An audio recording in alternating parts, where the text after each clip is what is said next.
So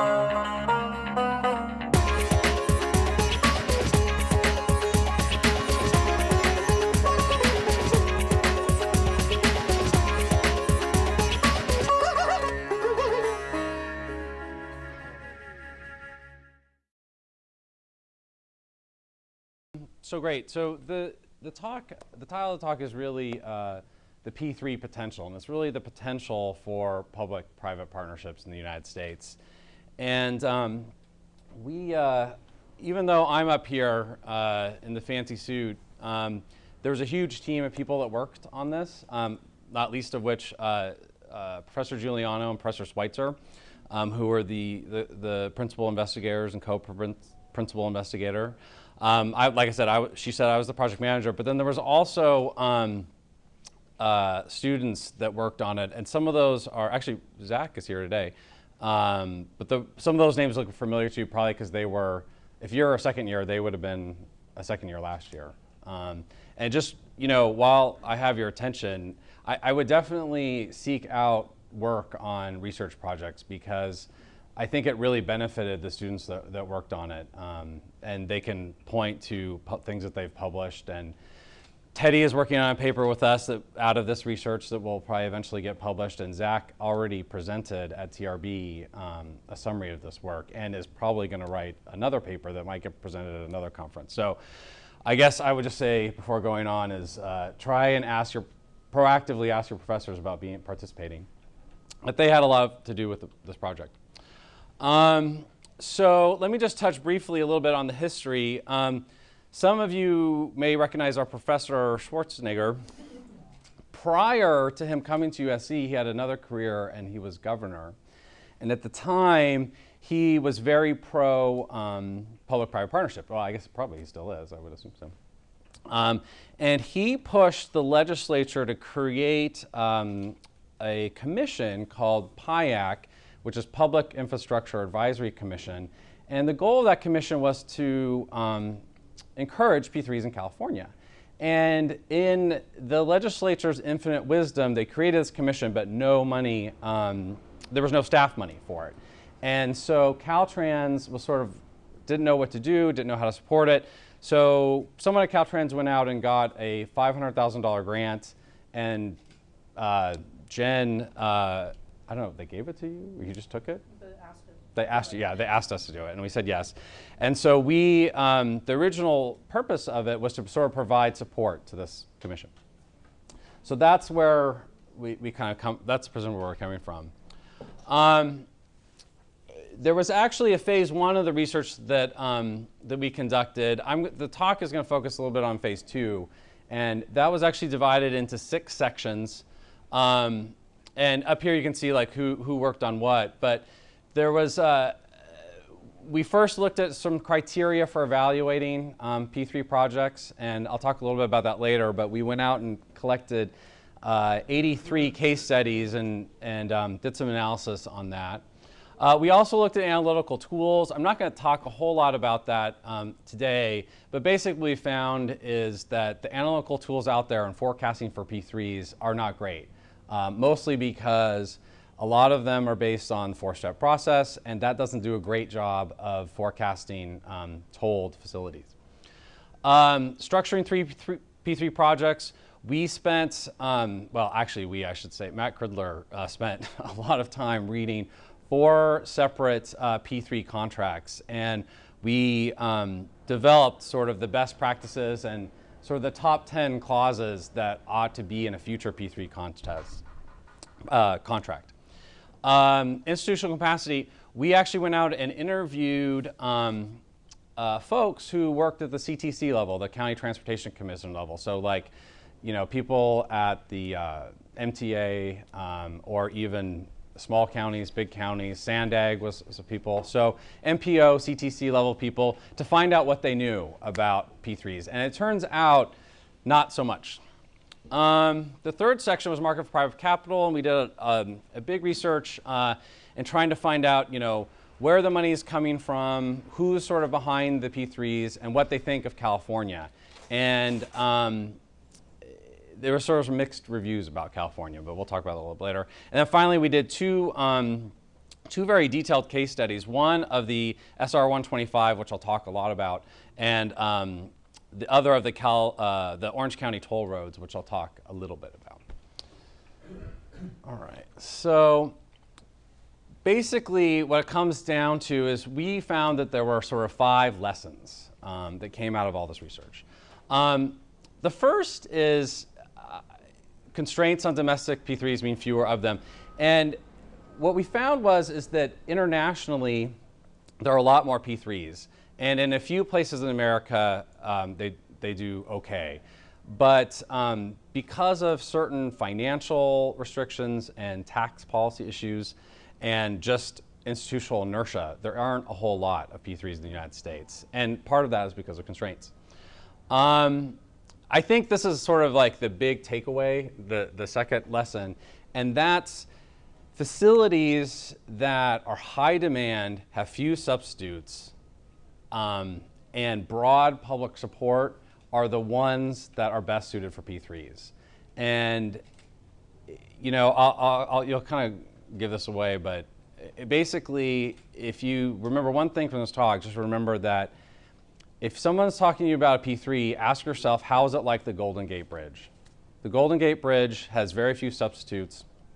It has high demand. Everyone wants to get into the city in the morning to work, and everyone wants to leave, and they want to drive their cars.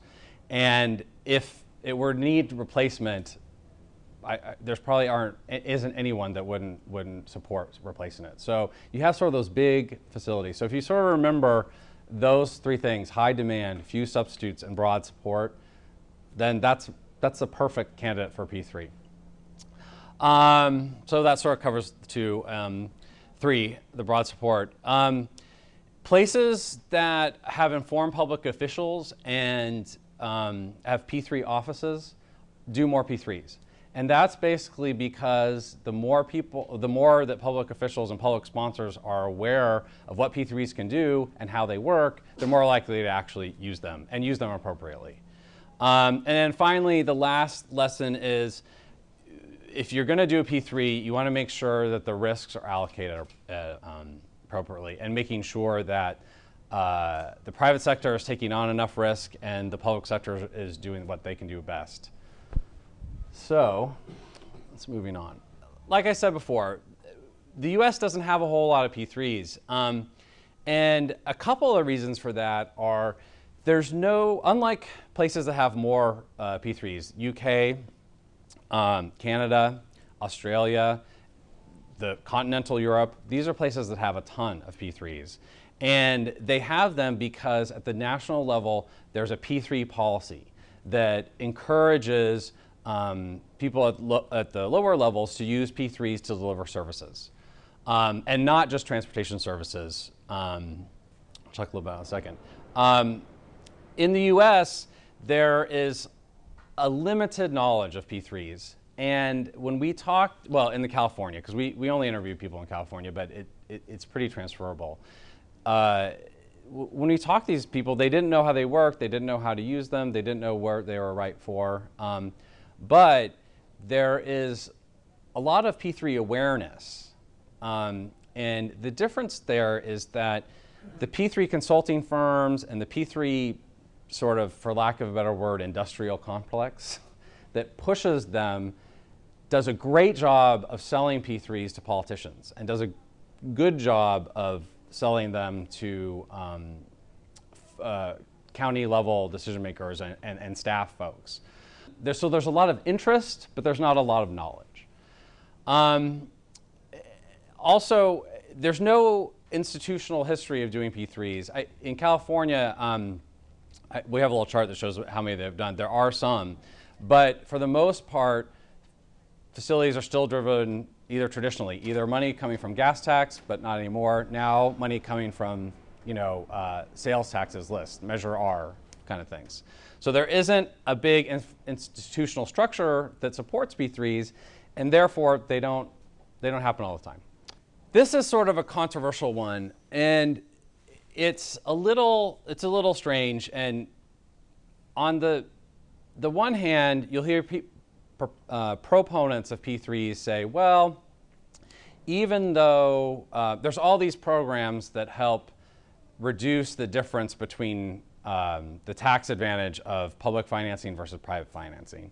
And in the United States, all public bonds are tax-free, but private interest is not. But to address that, the federal government has created programs like TIFIA and private activity bonds, both of which are tax-free and seek to sort of lower that difference.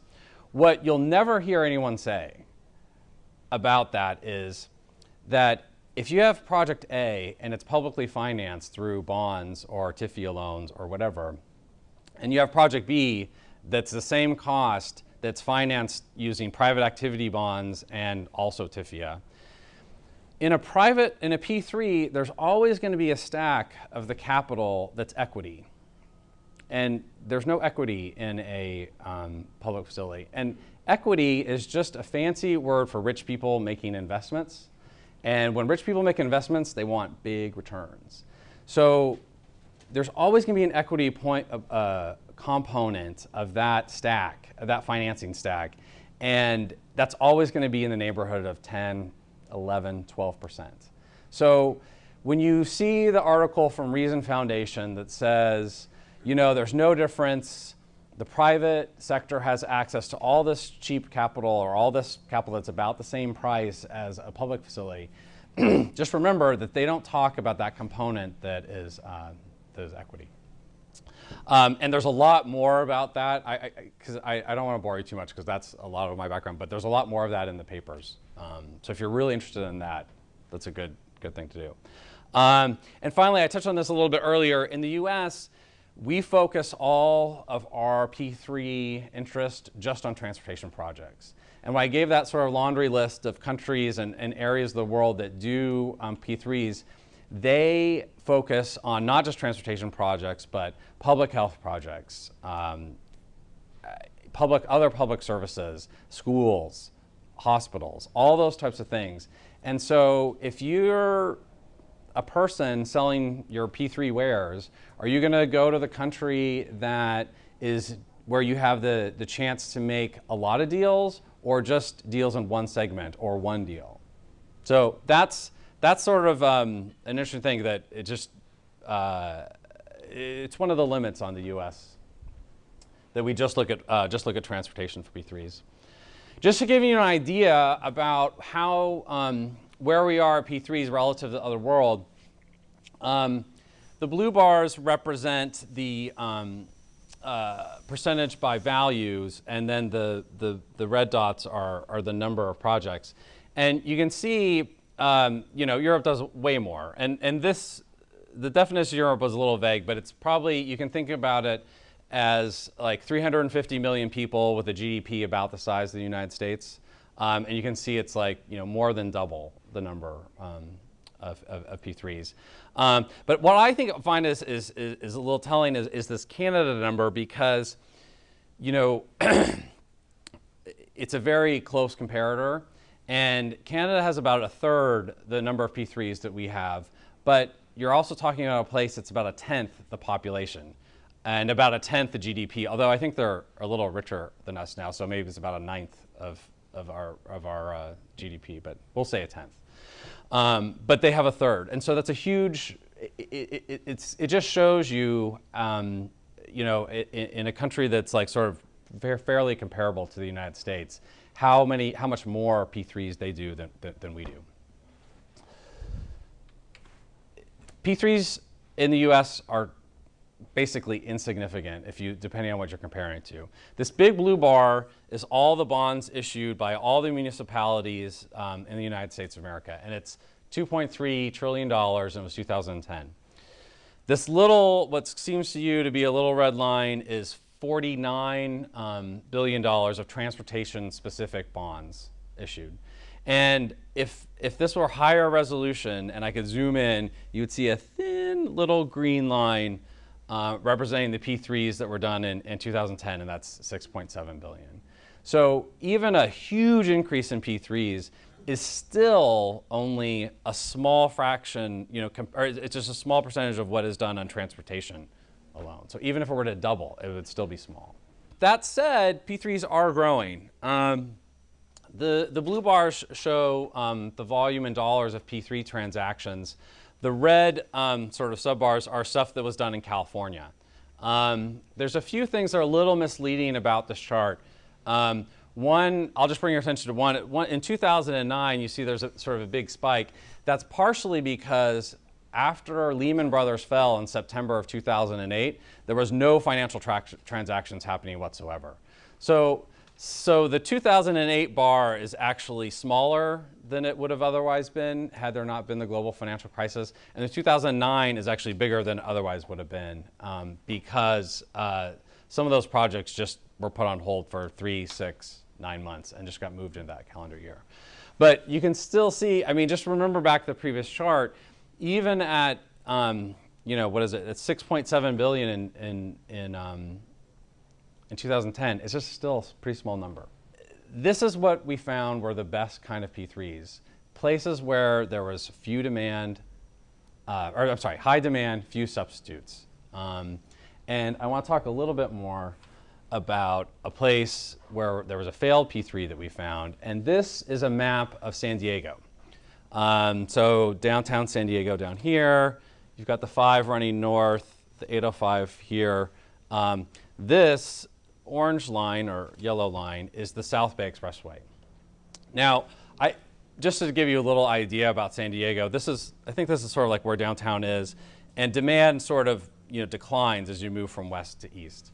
So like most sort of Caltrans freeway systems, it's basically a grid system, and you've got these sort of 3 parallel north-south routes, and there's a east-west on both sides.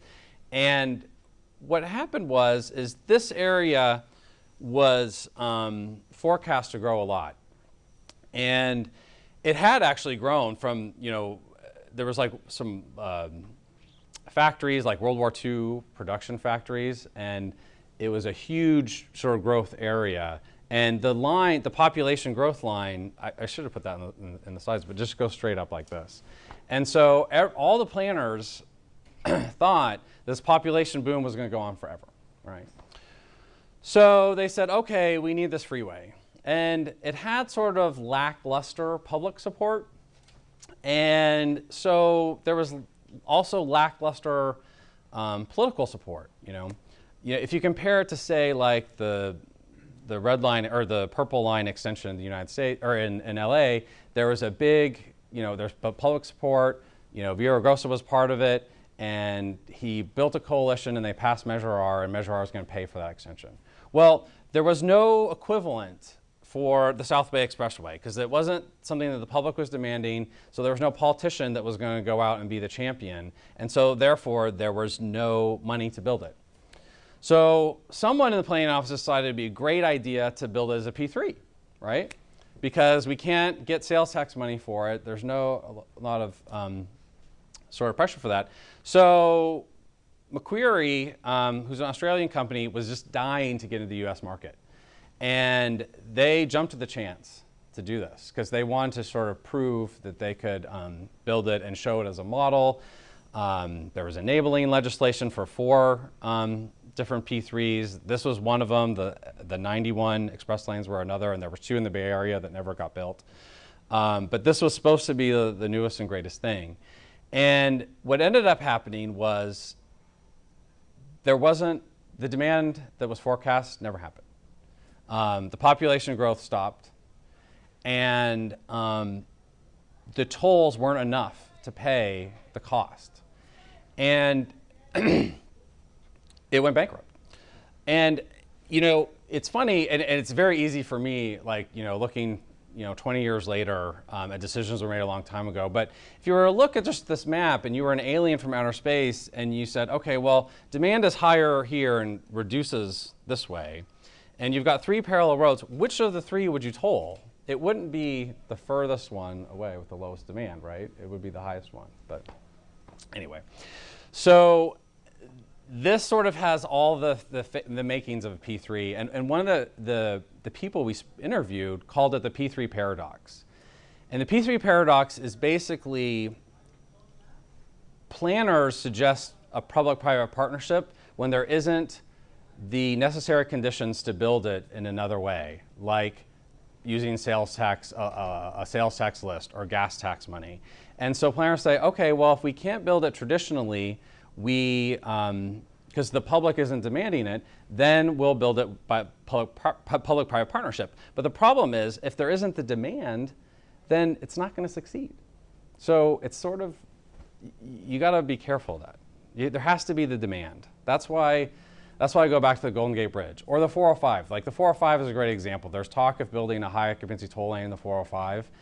There's high demand. We didn't look at this, but there's plenty of rich people willing to pay their way to get around that traffic. And the substitutes are awful, like driving down to the 1 or driving to the 101. So that's like a great place for potentially for a P3, depending on how it's built. And I'm trying to think of a good, I don't even want to imagine an equivalent of the South Bay Expressway, because it's pretty bad. We looked at 83 different public-private partnerships, and we broke them into a group of successful and unsuccessful. And we developed actually a pretty long definition of what was what, but basically, if a project went into bankruptcy, we decided it was unsuccessful. That's the 40-minute talk version of it. And you can see we pulled from around the world, and there's different types. Here are some of the results. And see here, this is what we're going to talk about, existing capacity constraints, right? That is where we're talking about the demand, and the places that had capacity constraints or high demand, almost all of them were successful, whereas only a few of the unsuccessful ones fall into that. When there's few existing substitutes, like you don't want to drive around to Oakland and the Bay Bridge or all the way around the Bay, that when there's few existing substitutes, those groups are highly successful versus the ones that failed. We also looked at, this was a sort of one of the more minor findings, but like the more money, the projects that were almost entirely funded, or the higher percentage of private funding, tended to fall into more of the unsuccessful categories. And I think there's a couple of reasons for that. One is that, if government isn't invested, like they weren't, the Caltrans was not really invested in the South Bay Expressway. They had no money at stake. And the private firm was handling all this stuff. When there's no money, there's no skin in the game. So if everyone doesn't have some sort of investment in it, it's much more likely it's going to be failed. It's more likely to be failed. And that's a hard thing for me to explain, but hopefully it's clear. A couple of other things we found. Successful projects have shorter contracts. I think there's a couple things at play there. When you have high demand and few substitutes, you can charge more for it, right? You have sort of monopoly pricing power. And so the contract can be shorter because the asset will be paid for in a short amount of time. The facilities that had lower demand or other sort of issues going on, they tended to have the longer contracts. And if you're ever find yourself in a decision maker position and you're looking at a P3 proposals and the contract lengths are getting above 25, 30 years, that should be a red flag that that there isn't the demand and that there isn't going to be the income to recoup the cost of building it in a shorter amount of time. And you'll find the first thing that happens when a P3 has trouble, the first thing they do is extend the contract, right, to give it more time to pay back. So it's sort of, I'm glad that the data actually showed it because it's sort of intuitive, right? The shorter the contract, the better, the more financing is. The cost, we're actually sort of redoing some of these numbers for the paper that Teddy Minch is working on, or Theodore Minch, I guess, now that he's a graduate and working. I can't call him that anymore. But we also found that there's sort of a sweet spot financially for P3s, and it's around $1 billion. Anything more than that, like if they get too big, they tend to fall into that unsuccessful category. And if they're too small, the private firms aren't interested, and it would be hard to do them as P3s anyway. So sort of around $1 billion was what we found. So our third lesson is talking about broad support. And this actually could be just about any transportation, not necessarily P3. But in order to have a successful P3, you have to get buy-in from a lot of people. And it's not even so much that you have to have, well, you have to have support, because if you're lacking support from any one of these folks, it's easier to derail a P3 than a traditionally procured project. And that's because it adds sort of another arrow in the quiver of someone who's opposed to it. One of the reasons the South Bay Expressway had such problems is that it goes through an environmentally sensitive area. And there was a long time, although not abnormally long, but a long environmental review process. And then there were lawsuits afterwards. And it's much easier to write the newspaper editorial when you say, well, you're going to destroy this habitat of the butterfly. And let me tell you, all the money is going to this Australian company, right? So P3s can sort of intensify opposition or add, make it easier to oppose things. So if the general public isn't on board, or the taxpayers aren't on board, it's very easy for them to slow down or derail.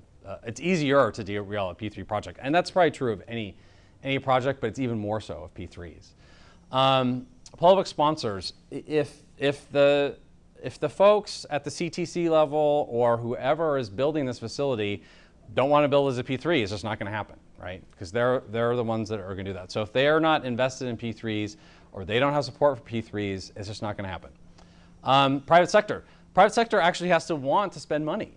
And when we talk to them, California sort of is like the sirens. If you remember your Greek myths, it's very alluring, right? There's a lot of money, there's a lot of need, it's a rich place, so people like it, but it's also disastrous. Like they see bankruptcies in the South Bay Expressway, they see political opposition. Doyle Drive, or Presidio Parkway, is the only P3 active in the state right now, and that was held up in court for 2 years. I'll talk a little bit about it later, or not. Yeah, well, a year depending on what you're counting. But it was held up in court a long time, and so if you have to choose between California, investing in California, or investing in a place like Chile, you're going to go to Chile because they don't have the same kind of legal problems. And some of those problems, people behind blocking Presidio Parkway was the Caltrans engineers. Professional engineers in California government. They were the ones that sued and delayed it, and they actually sued all the way up to the California Supreme Court to try and block it and lost. So if you don't have support from any one of these people, your P3 can fall apart. And this is not just limited to California. I will say I was actually kind of surprised. We spent some time looking at Texas. And Texas, you think is the opposite of California, right? No weak unions, pro-growth, pro-development, who cares about the butterflies? I keep making that because that was the spotted, some kind of butterfly that was that slowed down the San Diego Expressway, or South Bay Expressway. But in Texas, they ran into a problem with the general public, and that was they had gone out, they had contracted with a Spanish firm to build or to extend a highway. I think it was State Highway 121, and the folks that won the contract was a Spanish company. And there was a big uproar over all this money, national security issues being controlled by a Spanish, this road would be controlled by a Spanish company, sending money overseas. And what ended up happening was there was a moratorium in Texas on public-private partnerships for a while. And the road, they canceled the contract with the Spanish company and they built it with a public toll agency instead. So these issues aren't limited just to California or anti-growth California. Finally, I want to mention just a little bit here about oversight. We did like I said earlier, we did a comprehensive case study of the Orange County toll roads which were not built, they weren't P3s. They were actually, instead of being built by Caltrans, they were built by public toll agencies instead. But there wasn't a whole lot of oversight. And even today, after we wrote 100 pages on it, it still isn't clear to me exactly who has the direct oversight of these toll agencies. But they ran into big problems when the boards were taking lavish trips to see the inauguration, which I still don't understand. If you're gonna take a lavish trip, go to Hawaii, but whatever. Anyway, so there was that, and they had some sort of sweetheart legal deal with a law firm, and they spent all their money in like 3 months when it should last. But anyway, there was a big problem with oversight, and it was a big scandal, and the delivery of the project stopped. So if regardless of how it's delivered, whether it's if it's outside of the traditional procurement model, you need to have really good oversight in order for it to be successful. This is something we found. Places that have a lot of P3s also have a P3 office. And I think it's a necessary condition if you want to do public-private partnerships, is to have an office where there are government employees who know a lot about P3s, who can go toe-to-toe with the P3 firms to actually get contracts that are fair and balanced. And the places that we found that had P3 offices did lots. Puerto Rico is a great example. It's actually a protectorate of the United States. They have a P3 office. They do tons of P3s. And unlike other parts of the United States, they actually don't limit just to transportation. They do schools and hospitals and public services as well. And they do a lot of them. And I'll show you a chart in a second about how much better they are at delivering them. The second thing I would say is that contracts are the key. We actually, like I said, we reviewed 4 different contracts, and I hate to say this, but I was like shocked at how good the Presidio Parkway was. I just assumed that California would be bad. Although one of the interviewees we talked to said that was because they hired a really great law firm to do it for them. And that's sort of where we kind of came up on one of our findings, is that the state officials don't have much knowledge, but they can overcome that by hiring good consultants.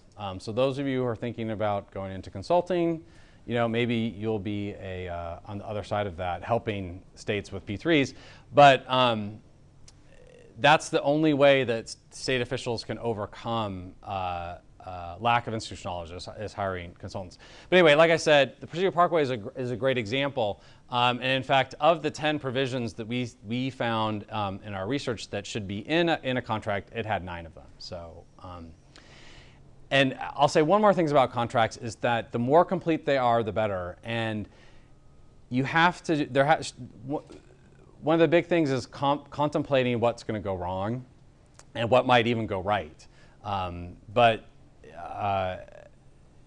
The Presidio Parkway, for example, there's a whole bunch of clauses about what happens in an earthquake and who pays for what damage and what the limit is and whatever.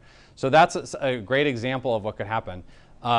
We looked at some other contracts, like in Puerto Rico, there's a huge section about what happens in a hurricane and whether the road, they can't collect tolls and all sorts of things. So the more complete that contract is, the better, because when you run into the inevitable problems, if it's already spelled on the contract, you can go forward.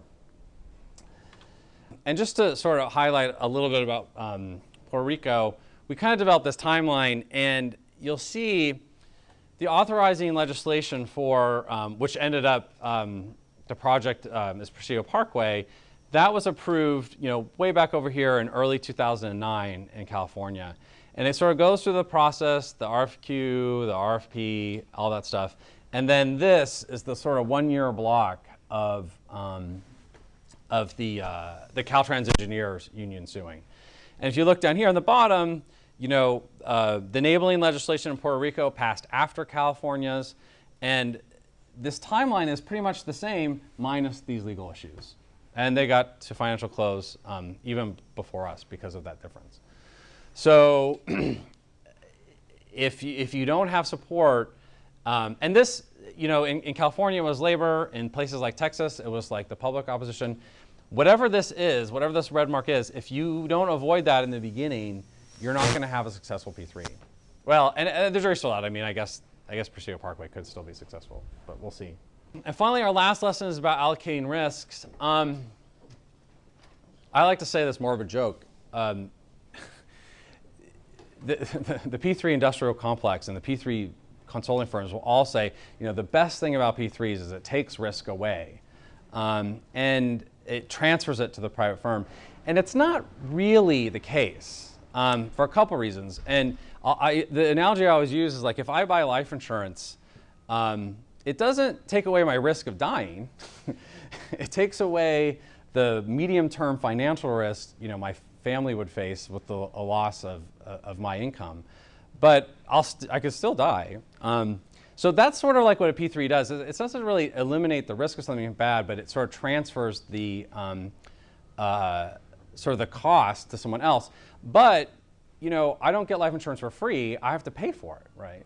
And that's the thing to always remember is that folks, proponents of P3s will always say that it's great, we take all this risk. But what they don't say is the private firm charges for that, right? They charge a premium, just like an insurance company would.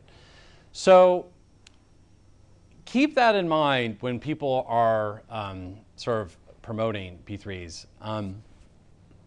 What else? We kind of found, we sort of broke things down into what risks should remain.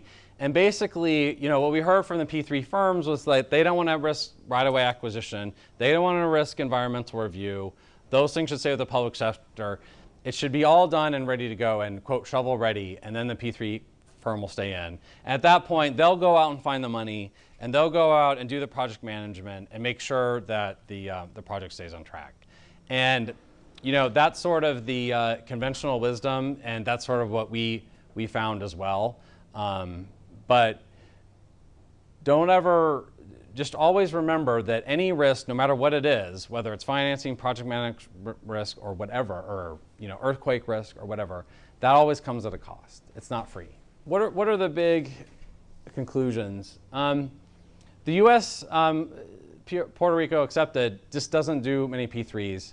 And there's a couple of reasons for it. There's the financing reason for it. There's the lack of a national policy. There's just a lack of history of it. There's a lack of institutional capacity to do it and institutional knowledge. I think this is another really important conclusion. P3s are not some panacea. It sort of gets billed as free money. And I think that when the P3 industry goes and talks to politicians, what the politicians hear is like, oh, we can build whatever we want for free. And that's sort of the message that they hear, and they run with that. And it's a powerful message. It's just not very accurate. But I do think that there's a niche role for P3s, and I think it's in, I hate to sound like a broken record, but areas where there's high demand, few substitutes, and you have pricing control, and and the public is willing to support a tolled finance facility. And there aren't just that many projects around that are like that. And then just to hit you over the head with this one more time. Some of you, I'm sure, will be decision makers later in your life. And when, Joe Consultant comes up and says, this should be built as P3, just ask yourself, how's it like the Golden Gate Bridge? And if it's like the Golden Gate Bridge, like, say, 405 hot lanes, I say go for it. If it's not, and you miss any of the components of what makes a successful P3, good luck. So I think, yes. Okay, so I would encourage you guys to check out the reports. They're very long. So to the extent you found something interesting or you want to read more about, you can go visit them, and they're all posted on the Metrans page. Or feel free to shoot me an email, and I'll be happy to answer any questions now or in the future if you don't want to ask them now. And just, I couldn't figure out how to get rid of the underline. If you use the short link, I think that's a J. Yeah, PT, capital M, capital A, and a J as in Joe. So Are there any questions? Yes? Did your work differentiate between public-private partnerships taking over existing facilities as opposed to new construction, such as the Chicago Skyway and the Indiana Toll Road? We in the P3 industry, those are known as Brownfield public-private partnerships, and we didn't focus on the distinction there. I will say that a couple of people on the private industry side that we spoke with, there were sort of two opinions about Brownfield versus, and the flip side being Greenfield. The people I spoke with who represented the equity and the sort of investment class were not so interested in Brownfield because the returns are small, or supposedly. And the folks that were interested on the private side in brownfields were the folks that were more conservative investors like banks and other financial institutions who lend to the entities that create these deals. And they were more interested in them because brownfields are a lot lower risk, right? They're already built. You have an operating history. You can, look at forecast. How does unemployment affect travel on it? How does growth in the area affect it? So the folks that were more conservative on the financial institution side were way more interested in brownfield projects. And the folks that were interested in those big high returns were more interested in greenfields, just because that's where you can make more money. But it wasn't like we did a case study of the Chicago Skyway buyout or anything along those lines. We actually, just one more thing, we called those, I think the Skyway was unsuccessful, and the Indiana Toll Road we called successful, so we had Yes, two questions.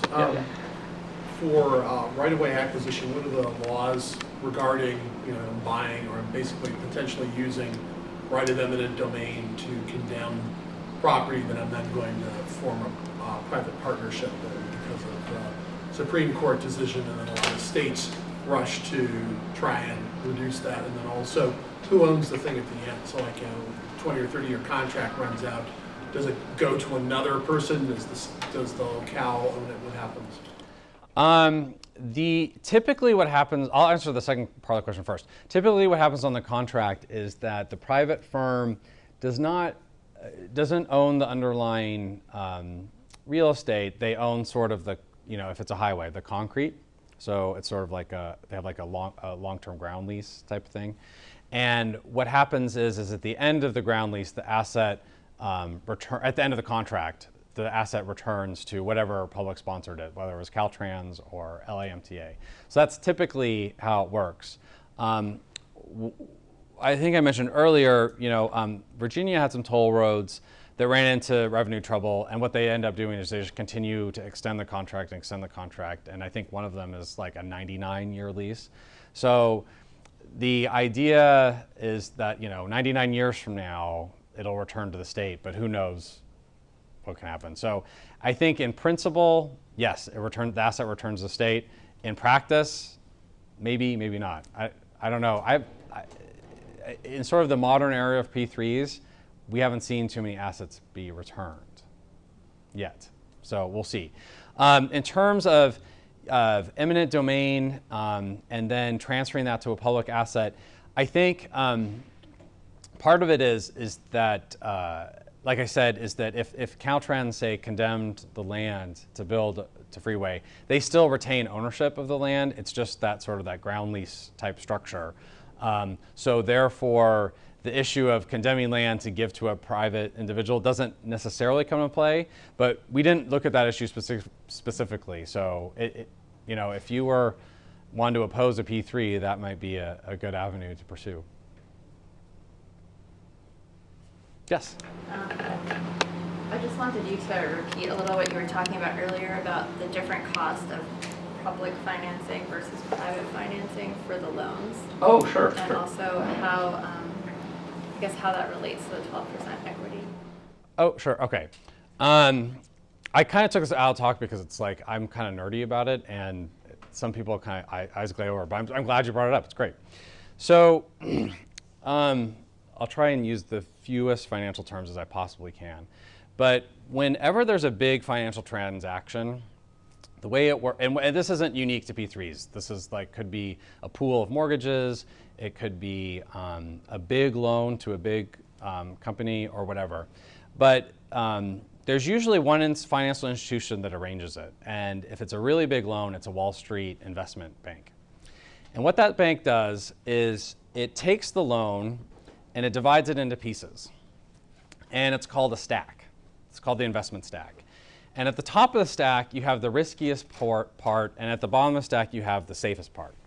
And basically what that means is, let's say I made you a mortgage loan, and it's $300,000, and you default or something happens, and I'm only able to sell the house. So I foreclose, I take the house back. I'm only able to sell the house for $270,000, right? So there's a 10% loss. So if I held the entire note, then I would just be out $30,000. But banks don't do that anymore. They don't hold on to the liability. What they do is they sell little pieces of it. So basically, if you think about a loan, say this, like I said, like a $300,000 loan, there is, basically 300,000 possible dollars that could be lost. And so the person that accepts the loss of the first dollar has to be compensated the most. So if I sold the top 10% of the loan to Professor Giuliano, I would have to pay her a big premium to take that loss. And if in the event that it foreclosed and she lost her $30,000 of principal, that's all she wrote. So that's the stack, right? It's a continuum, and the people that are at the top of the stack have bear the most risk, and the people at the bottom of the stack bear the least risk. And so, and whether it's in P3s, what happens is the equity players will go out and they're going to say, okay, I'm going to raise capital and I'm going to call it Kevin Holliday Investment Partners Fund number 3. And they go out to a bunch of rich people and Harvard Pension Fund and USC Pension Fund and hedge funds and rich people like David Geffen or whoever. And they get their money and they go out and they place equity investments in public-private partnership projects. And that equity investment is that top of the stack, right? And the fund managers will say, okay, we're going to promise you a 10% return. Well, it's unclear what they actually do because it's a very, very opaque industry, and we couldn't get a whole lot of information or data. And in fact, we couldn't even identify the people we talked to in the interviews. It was a whole, it's very secretive. But what we can surmise is that they promise a return of, say, 10%. And then they go out and they try and place deals that earn like 12 or 13%. And that way, if one of the deals goes bad and they lose money on one of the deals, they can still promise their return back to USC's pension fund. So that component, that equity component, is always going to exist in a stack that includes private financing. It's always going to be there. If I were Caltrans and I want to build a freeway that costs $300 million, or say, yeah, $300 million, let's say, I will go out and I'll issue $300 million of bonds, and all those bonds are going to be treated exactly the same. There's no difference in terms of capital stack, because it's extremely unlikely that California would ever bankrupt, right? It's just impossible. Whereas a public, we'll see. It's close to impossible. I mean, I don't even know what would happen, because these aren't tranche, right? Like when South Bay Expressway went bankrupt, the equity player was wiped out. The people that had the riskier loans in the middle saw their allocations get cut, and it was only people that were at the bottom of the stack that didn't lose money. But if yeah, I mean, you're right. I guess California can go bankrupt. I mean, if Orange County can go bankrupt, I guess some people can. But you know, and in that case, then how much you get back as a bondholder would probably be decided by the courts. But in general, you know, if the state of California issued bonds to build, say, a $300 million freeway, that's 100% of the finance that would be issued by those bonds. And the bonds would go out at 3.5% or whatever it is. There wouldn't be this complex financial instrument. There would be no sort of capital stack, and there would be no preferential people that get repaid first or don't get repaid if there's a loss. So does that make sense? I guess the part of the puzzle that I didn't explain is that, you know, the total financing on a privately financing is always going to be a little bit higher, because you're going to take the 10% equity, the 8%, you know, second place loan, and then the 3%, you know, bottom half of the stack, or they call them the A notes because they're AAA rated. Those carry the lowest interest rate, and then you average that cost. It's always going to be higher than public financing, and it's just so strange. It's so hilarious. Like I mean, I read, like, you know, I singled out Reason, but there's other articles all the time that say, no, P3s are always going to be the same price because they have access to TIFIA loans and they have access to private activity bonds that are just like, you know, regular bonds, but they never mention that equity component, which is always going to be some slice at the top where there's some really rich people or rich organizations making their cut. And that's what I try to cut out of the presentations. Are there other questions? Yes, the gentleman in the corner, I saw your hand first. When you looked at the public-private partnerships in Europe, yes. Did you find that they were also in that kind of similar, you call it like a sweet spot of like $1 billion, or was there much more kind of grand scale projects? It's a lot different there, because I don't know if it's the public doesn't care or there's big broad support for doing more things as P3s. Like almost all the highways in France are, and also in Spain. I don't remember if we looked at like the average cost broken down by regional. In fact, if we did, I don't recall it. But I think that like I said, what we found was the big difference was those countries had national policies that sort of that push it. They have institutional experience and knowledge, and also they don't have the same sort of financing thing that we have. So their bonds aren't, you know, tax-free, and you know, I guess they still have the, you know what, never mind, because they would still have the equity piece. So yeah, I don't think there's a thing, but we didn't look at that specifically, so I can't answer it. Sorry. Oh, yes, you had a question. I was just curious if you'd identified any opportunities in California that you thought were ripe for a P3 intervention. Well, I think actually the high occupancy toll lanes in the 405 are actually a case. Although, from what I understand, my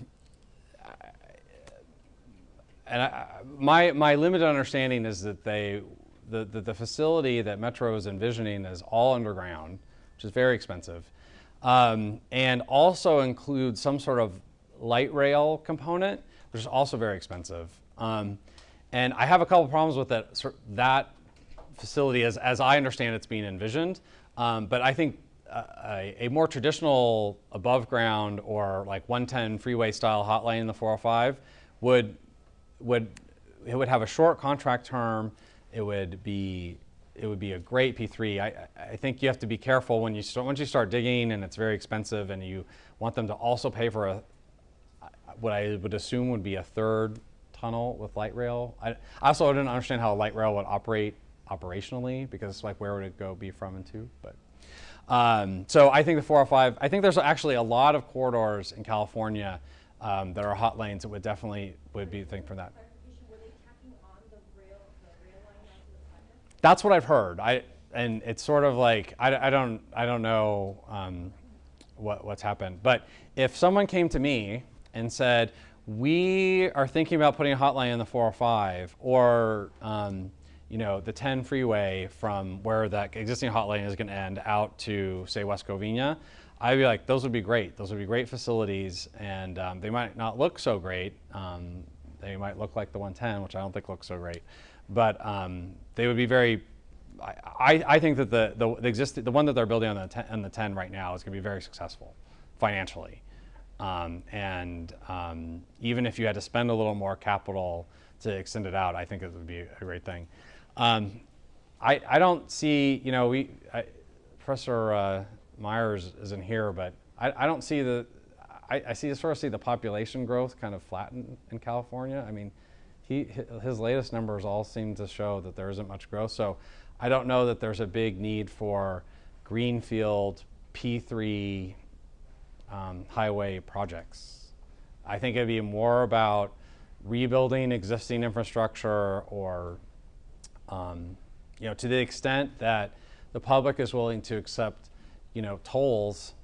I think there's a possibility for, you know, improving projects, like maybe, you know, if you could ever get the public to accept tolls on the 5 between downtown and Orange County, that's probably another place that would be good for B3. But I think you would fall short of the public support on that. Kevin, I'm sorry. just to Go ahead. one of the things that you might want to point out is that you remember the graphic that talked about how much other money was on the table. And it would be rare for us to ever find a project that would totally pay for itself.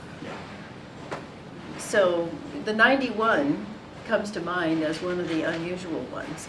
But for the most part, these things tend to do better when they're not entirely paying for themselves, where there's some other money that is part of the package.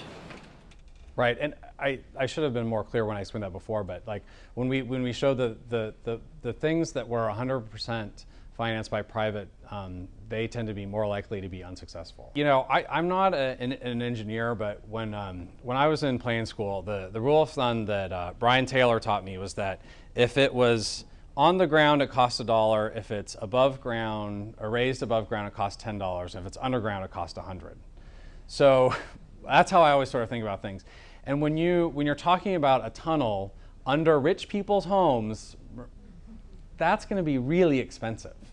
And I don't know if there's the kind of demand there to get that repaid. You know, as Jen alluded to, there would have to be a huge, I think, influx of just straight cash from the government in order to get that going. And I don't know. It'd be interesting to see. I know that LAMTA has talked about, and Caltrans District 7 has talked about building that as a P3. It'd be interesting to see if anyone bids on it. I think it would be so expensive, and I don't think that there's enough demand to repay that. Watch the contract. If it does come out as a P3, watch the contract length, and I will bet you it's 99 years, if not longer. Just based on what Professor Giuliano just said, every project seems to have to bring money from other people, other private or public sectors. But every time you introduce a new type of capital, you're letting a potential decision maker into a project. How can you deal with all these conflicts between the potential decision makers? Think about Greece. Their government has to sell their projects or their institutions only to pay back all their debts. But if there is multiple different decision makers, how can you just deal with all their different requirements? The only way you can do it is with contracts. One of the things I didn't go into too much about, and if you read the contract section of the paper, it talks about how the dispute resolution process, and actually the one thing that we dinged Presidio Parkway contract for was having a poor and lengthy, drawn-out dispute resolution process. The contract we looked at from Texas had a very clear, short, and a direct sort of path to resolve disputes. But you're absolutely right. I mean, the more people at the table, or the more people have money involved in it, is the more people you have to get approval from if you want to make any change or do something with. So it's really difficult. And if you have a bad or lengthy dispute process, it's really easy for one person to throw a monkey wrench, to put a project on hold because of whatever issue that they have. So if you don't have that clear dispute resolution process, then you're going to run into problems like you were talking about. And like I said, that was the one place we actually dinged the Presidio Parkway contract. But there really is no answer to that other than just good contracting or hiring better lawyers. That's another. And actually, the other point is that there would be times when the project would never happen as a result of decision makers that you're describing with very different objectives and ambitions. That's the other possibility, that it just wouldn't happen. So it would be really hard for them to reach agreement. Exactly. If you don't come to a resolution, you don't build it in the first place. We're out of time. Oh, That's why okay. I stood up. Thank you very much. We should thank our speaker one more time.